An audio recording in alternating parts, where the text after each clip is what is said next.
Like Of course, you she, wish she looked like her. yeah. Oh my, Why? because she right now is like the perfect standard of what beauty in Hollywood But should look why do like. you, oh my gosh, this is the whole point of this episode. Why do you Yeah, want to change who you are to look like someone else? She already exists. You are that's who you true. are. But I think my point there is like you can't change who you are. And so they like the easier thing to do rather than go through all these changes and like essentially change who you are except your DNA. It's really just to change the way you see yourself, as you say all the time. And just, it's not an easy process to learn to love yourself, but it makes loving the world a lot easier. It makes finding love a lot easier. It makes finding friends easier. Welcome to the Daughter Dearest Podcast with dynamic mother-daughter duo Simone and Olivia Knego, where they discuss the secrets of transformation and how to build bold confidence and unwavering resilience. From intimate conversations with inspiring guests to sharing their personal journeys of triumph and challenge, Simone and Olivia create a supportive space where every woman is encouraged to rise above her fears and love the woman in the mirror. Tune into the Daughter Dearest podcast and join this special journey of connection and growth. Hi, everyone. Welcome to this week's episode of the Daughter Dearest Podcast. I'm Simone Knego, And I'm Olivia Knego. and we are here today to talk about unrealistic beauty standards, body image, all of the things. I think it's something that pretty much every woman struggles with. It's not based on how thin you are or how beautiful you think you are. It's everyone looks in the mirror and sees something that they don't like because society tells us that this is how you should be. And we want to have an open conversation about that. So, I mean, you woke up this morning, you looked in the mirror, and what did you say to yourself? I look too fat. Yeah. I woke up this morning, I looked in the mirror. Well, actually, I took a shower, and you can see I am balding, right? I have very thin hair on my head. And that's the first thing I see every time I look in the mirror. Which is crazy, by the way. I feel like most people don't know that like more women bald than men. We Well, just have to cover it up. yeah, I would say that I have noticed that more women than I thought. There's so many good products out there now, but more women than I ever thought did this. They wear wigs or they wear partial wigs, and Yeah.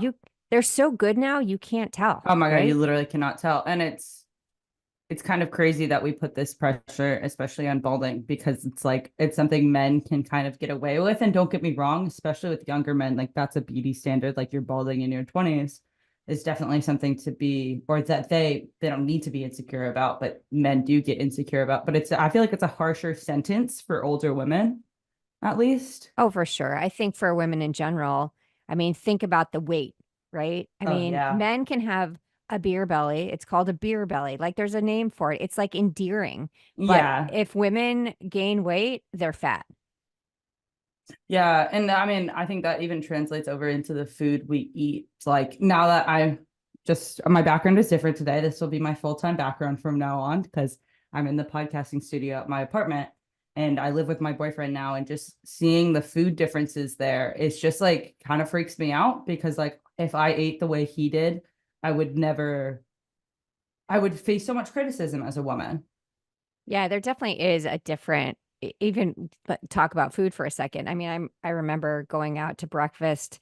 We're at a meeting and you know, we like all the men had like piles of eggs and bacon and bread on their plates, and the women had like maybe a little bit of cottage cheese and some fruit.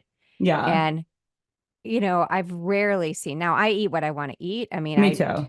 but, but I think if I came to the table with a plate like that, I guarantee the men would have been like, holy, like, what Yeah, are you doing? absolutely.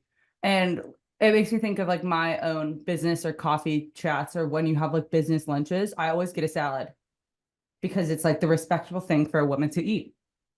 Which is so ridiculous. Yeah. It's I so mean, don't get me wrong. ridiculous. Like I'm making salad. I have my meal prep. I'm making salad for dinner tomorrow night because I want it. But like all throughout last summer when I was like professionally working, it was salad for lunch every single day, even when I didn't want it. Yeah, it's an interesting thing. I definitely noticed that with my friends as well. And actually, I read an article, I want to say last year, when I was really focused on labels and Mm-hmm. how we label each other. But one of the articles I read, and I thought this was really interesting, that when women go out to eat, if the first woman orders a salad, every other person at the table is going to order a salad because, I think that's really true because I will go out with my girlfriends and I'll ask them what they're getting. yeah, Or it's like, it kind of comes down to that Shirley Temple mindset. Have you heard about that? Like, with one person orders a Shirley Temple at the table, everybody else is going to order a Shirley Temple. it's It's so like interesting. you're setting the precedent for it. And obviously, the Shirley Temple is a good example. The salad is like, oh, but you don't want to be the odd man out.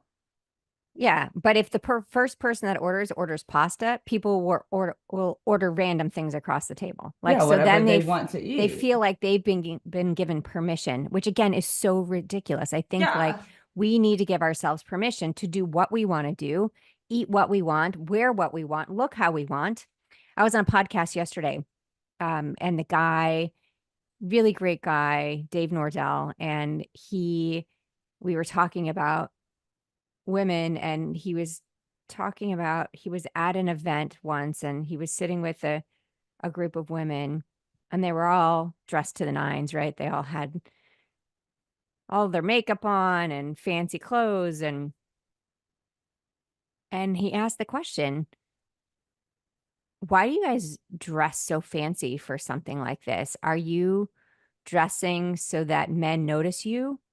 And they said no, we're dressing for the other women, which I think was, I heard that and I was like, okay, ladies, I don't dress up that often. When I do, I dress up for myself, right? Yeah. It's not that I want to be part of this comparison game or, keeping up with the Joneses or anything like that. I don't want that at all.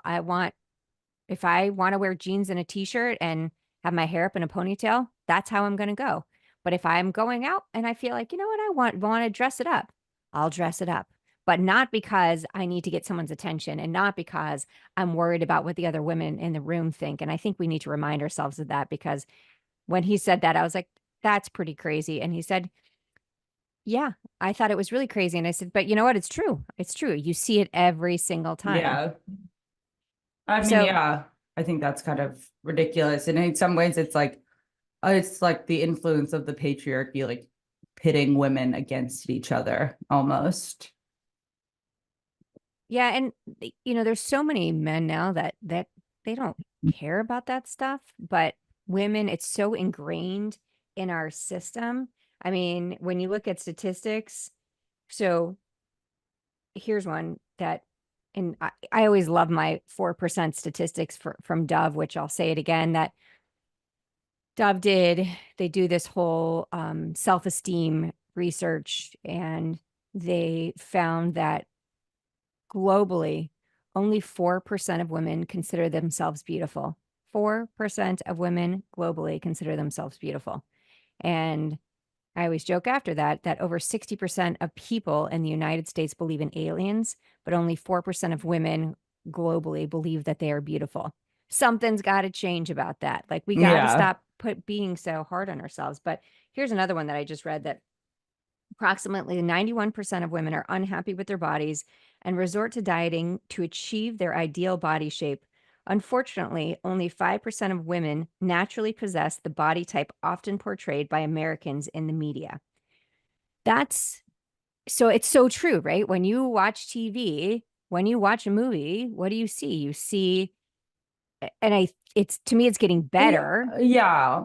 But like, I don't know, it kind of goes past that. And I think I have a pretty unique experience in this because like I've both been really heavy and really skinny. Like at my heaviest, what am I, 5'10"? So I was 190, which for me was heavy. And then at my skinniest, I was like pretty anorexic. I was 135, which is my body couldn't sustain that. I No. looked deathly ill. Yeah. But I'm gonna tell you that people are a lot nicer to you when you're skinnier. People talk to you more. They want to hold conversation. They open the door for you.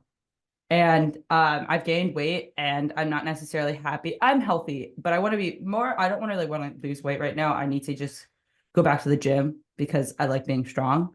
Um, but it's kind of a rough transition to go from everybody kind of just like, even if they didn't think you're beautiful, they thought you were skinny and they were nicer. Yeah, it is a crazy thing, and it's really a shame that that's how we treat people. Yeah. Like, we think about that, oh, let me open the door for you because you're beautiful, or Yeah. because I think you're beautiful, or because, you're wearing really nice clothes, or instead of just being kind to everyone that you walk by. Like, you don't know what People anybody really, else is going yeah. through. People really, I don't know, people, obviously the people that I was friends with during this period, I'm no longer friends with, not because of one way or the other, but just because it was more about looks than it was any actual deep connection. And those friends that like calls me out for being unhealthy and kind of feeding into the attention you get are the people I still am friends with.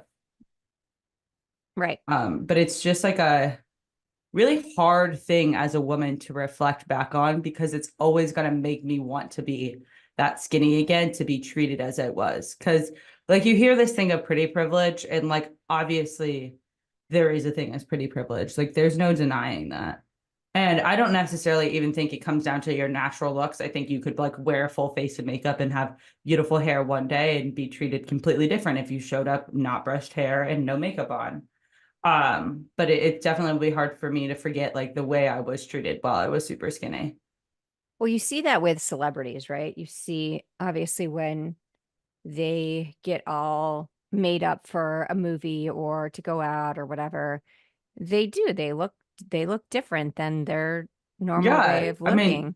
that's literally the whole point of makeup. And then you see them get criticized when they're not all made up by, Yeah.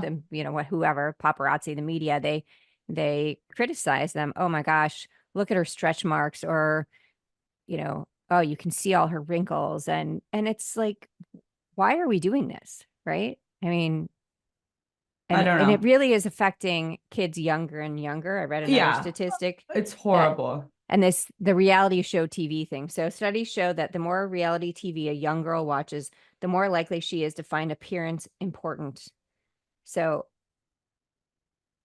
obviously on reality TV, most of it's, unless you're watching like the staying alive things, Or like the TLC, My 500 Pound Life, or like that right. stuff where it's just, but yeah, if we're talking like KKW and the shows that go along with that. Love Island, all those things. I mean, Yeah. I you're mean, walking around in a bathing suit all it's day kind long, of and scary to think about how much like it is affecting youths, regardless of like the terrible beauty standards. We're kind of forcing kids to grow up sooner. And I mean, I say this as if like I'm sure if a millennial saw like what my childhood was, they'd be like, what the heck? Why are you speaking? You were allowed to grow up so much sooner. Like and be so much of an adult. I don't, but like what I have to say to that is like I think I was at an era where it was still like, okay, they're kids trying at adult things. And now I think it's like, oh my God, we are like sexualizing children. yeah, I mean, at a young age, I mean, that would be an interesting thing to look up. But I mean, years ago, the average age of losing your virginity was like 13. And I was like, how is that possible? I don't know if that was the average, but I mean, Yeah. I mean, it that's was, insane. yeah, I mean, I so there's, just, I don't know. Maybe it's just like we're more in the internet phase, but I feel like in the last, like, I don't know, 3 years, I've seen more and more people being accused of like pedophilia. And I think obviously, like, don't blame the children, but part of it is due to like TV. Like these kids are acting older, and unfortunately people are stupid and not realizing that they're still children.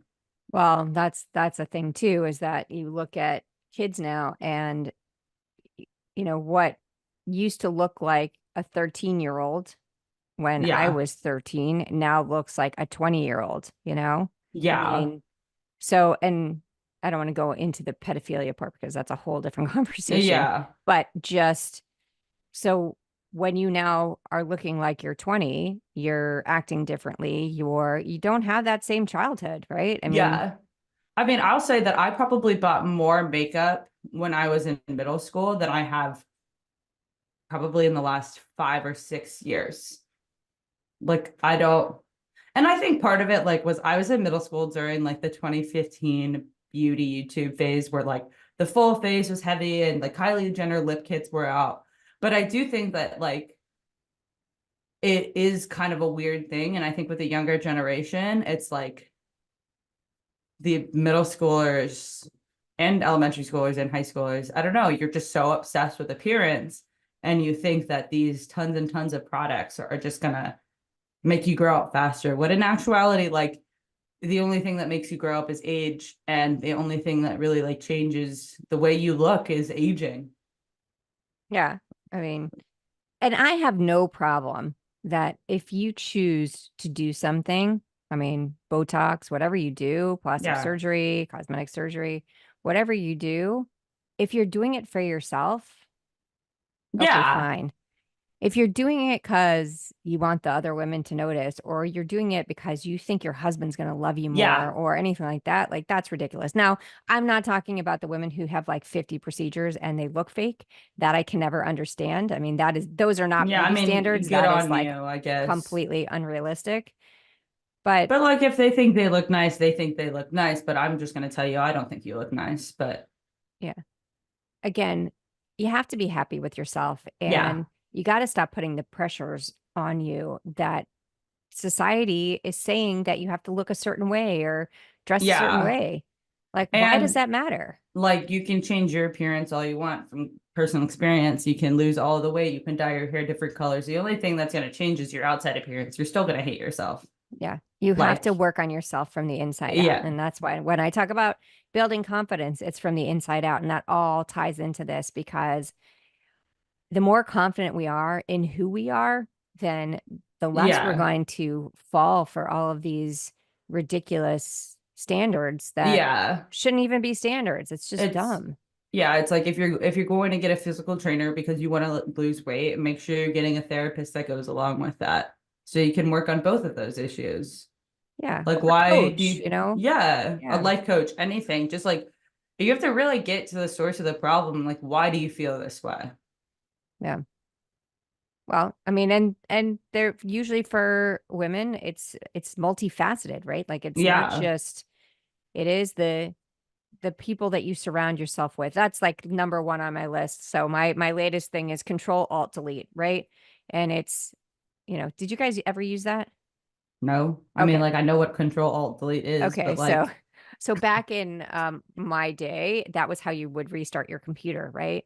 Oh, really? Yeah. That's really funny. Restart. I don't even think, I'm looking at my keyboard. I don't think I have it. Well, we don't really have it on, we don't have it on an Apple. I don't know if it still works on a Windows, regular, Windows computer. But anyways, so I use that for controlling negative thoughts, right? You control your thoughts, you alter your perspective, and you delete, which is you set boundaries, you delete the negative shit in your life. You honestly get rid of the people that make you feel like you have to be someone different than who you are.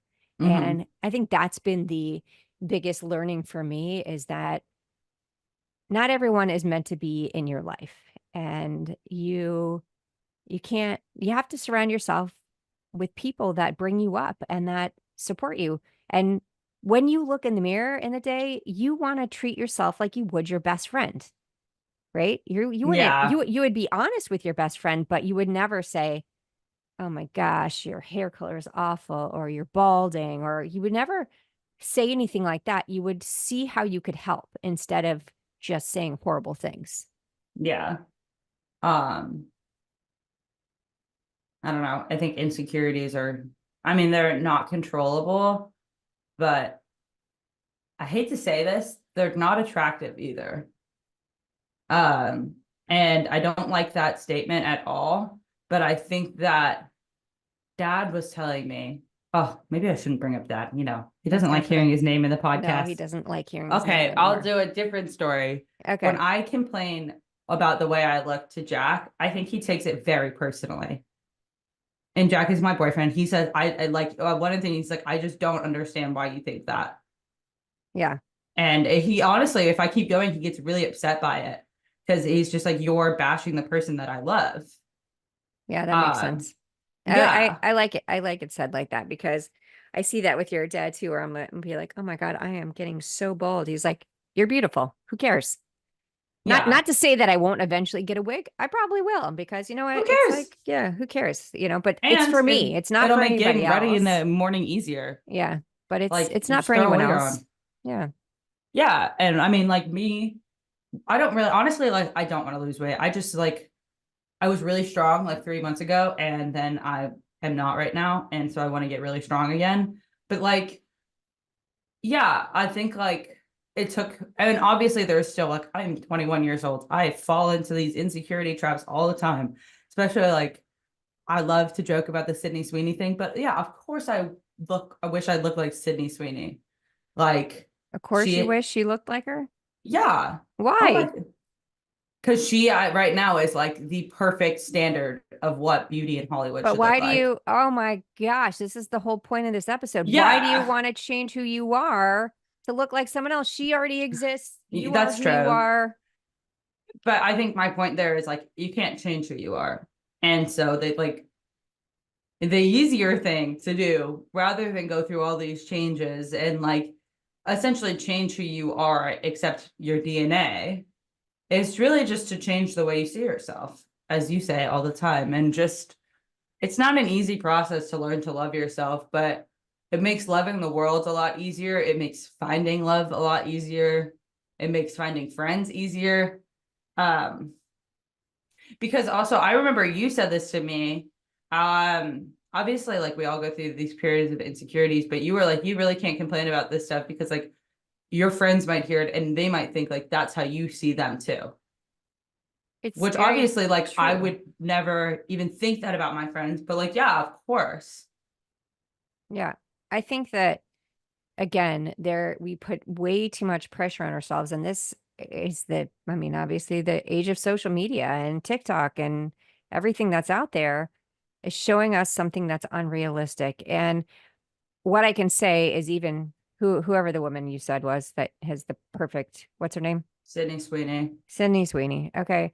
So I guarantee she looks in the mirror and still has things that she doesn't like, right? We Probably. all struggle. And there are things she definitely likes about herself. And so my suggestion is focus on the things that you really like and then build yourself up for the rest of it. Like don't try to be someone else. That's just ridiculous. I mean, you see that with people getting plastic surgery to look like someone else. Like literally, Yeah. they're like, I want to look like this person. I mean, that to me is batshit crazy. Like, no offense to the people out there that have done that, but still, like, gosh, the whole point of this is to embrace who you are, be authentically you, love the woman in the mirror. And, Yeah. it takes work. Everything takes work. I mean, you're going to law school. You're going to learn it in one day? No, I No. wish. Yeah, Oh, no.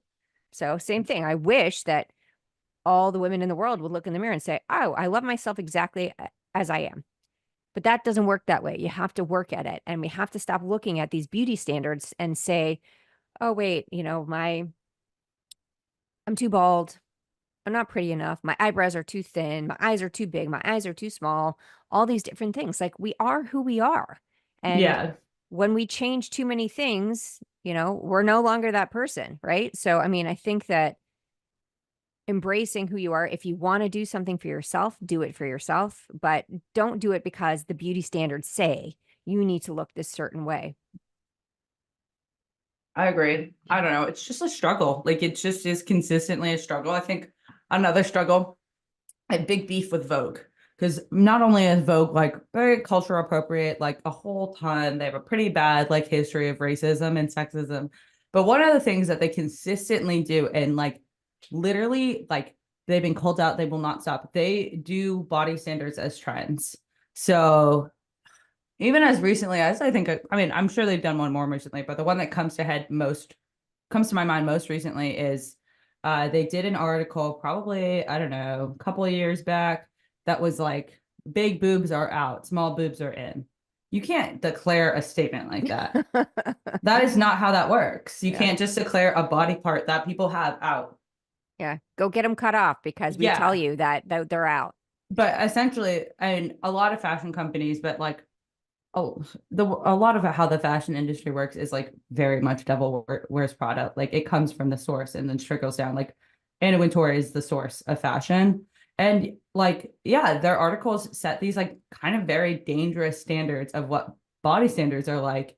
And not to call out the Kardashians, but we have this Ozempic body on the mind right now. And if you, I did an article on this or did a presentation on this for my fashion and digital media class. And maybe I've talked about it on here already, but if you look specifically at how the Kardashians looked 5 years ago, because they're always the center of what beauty looks like. Right. Maybe not necessarily in Hollywood, but just of the United States. So like 5 years ago, it was tiny waist, big butt, big boobs. But now if you look at them, they've all significantly shrunk down, both in the boobs and the butt. They're all, I mean, I don't know if they're all definitely on Ozempic, but like you kind of see this effect from them trickling all throughout Hollywood where that standard body is out because it's out with them. Right. Like, and like some ways I think like the Ozempic body, which it's become quite a thing. Like I forget, but it's like certain parts of it, like you can identify just based off of like muscle tonnage. I don't know. Some girl was talking about this in my class too. But like, I don't know. For them, some reason that bothers me the most right now. And not like it affects like the way I see myself, but affects it because it's like a lot of these people are going on there and being like, I lost weight in the most natural way and healthy way, and you should try it too. But in actuality, like, good on you. You were on an injection that helps you lose weight. Be like Oprah. Oprah's open about it. Yeah. Yeah. No, I think I think that it goes back to across the board that we are relying on media to tell us what we need to be in this moment. Absolutely. Right. And we've always done that. We've always looked like throughout human history, we've looked to the elites to be how we are. Like you go back to ancient Rome, the body standard there that everyone wanted to be was thicker because so that you had money to afford food. And then like, it's very weird to me that body trends are even a thing because like you look decade through decade. And even like the late 1990s is different than the early 2000s. But how is that even possible? How can someone change their body in 2 years? So, I mean, it wasn't okay for women to be fit, right? Like if you had too many muscles, then that was unattractive. If you were, so basically when I was younger, it was just be thin, but not too thin, right? And now it's like, be really thin, be really fit. And yeah, I mean, it does change. And people do focus on kind of following those things. I was reading something where it talks about that, Greece and Rome, that's where Western beauty standards were born. That's how when we think about things that we think back to that, and that was kind of like the beginning of those cycles. And it's interesting, certain areas. So I remember when we were in Ghana, and you mentioned this before, that in certain places being heavier is more desirable because that means that you have money to buy food, right? Yeah. So we look at it so differently here that if being thin means that, well, it doesn't necessarily mean that you have money, but it does in mean some that ways, if you look at the majority of the US, it kind of shows that you have access to healthier food and you're not in like a food desert. For sure. And as I just drove through all of America, I can tell you the things that I saw in every town were not a grocery store. It was a Mexican restaurant, a Dollar General, and a smoke shop. And if your Dollar General and your Mexican restaurant are your only sources of food, what really is there to do? Yeah, you look at a lot of the different neighborhoods that don't have access to a grocery store. Even in New York City, it's insane. Like I have friends that lived out in deep Brooklyn, and they had to go to a different subway stop to find food, find groceries. Well, that is ridiculous. They work and they have money to be able to do that. Imagine it for the people that don't have enough money to pay for that extra subway stop to go get food. So they're eating food from the corner store or whatever they find. And yeah, again, I know we're getting a little bit off track Yeah, here, but what's another whole episode? yeah, that is a whole nother It's a sad episode. thing, but it's kind of weird that like we have these standards of beauty that really come back to like health standards and not really, but like in this current age, we like to tie them back to health standards when most of America can't even access a gym. Yeah. You can go outside. You can do things on your own. I mean, but you need the motivation to do it. And, again, you have to choose your life. That's really Yeah. what it's about. So I was reading this article and I want to end with this before we go on to your quote. But women are not supposed to be put in boxes. We are not Barbie dolls and never will be. So defying society standards is how we learn to love our true, authentic selves. If you want to put on a full face of makeup, do it. If you're hungry, eat a meal. If you don't want to shave, then don't. So that's the whole point, right? Be you. Do the things that are important to you, right? Again, if you want to put on a full face of makeup every day because it makes you feel good, do that. If you want to wear a wig because it makes you feel good, do that. If you want to get bigger boobs, do that. Whatever you want to do, but do it for you. And, Yeah. Embrace who you are. I mean, start loving the woman in the mirror as she is, and then keep working, right? I mean, positive affirmations every day. I guarantee they're life-changing. And actually, I just saw something from Mel Robbins. She did something like the 3 ways to brainwash yourself. And it's all about the way you talk to yourself, right? If we talk shit to ourselves in the mirror, what are we going to believe, right? We're going to really think about that. So talk to yourself like you would your best friend, right? You would not say mean things to your best. And maybe you have fights sometimes, but that's okay. But talk to yourself like you would your best friend. Tell me your quote of the day. It's actually really good, and everyone's gonna be like, you planned this. But actually, when I tore it off this morning, I was like, I don't know how this is gonna relate to today's podcast. Because I didn't know what we were talking about. I hadn't informed her yet. I woke up this morning, I was like, I want to talk about beauty standards. Okay. So the secret to love is to love who they are. Yeah. And it starts with loving yourself, right? Amen. Love yourself as you are. And goes back to respecting yourself, loving yourself, embracing your failures, all the things that I talk about with my real method.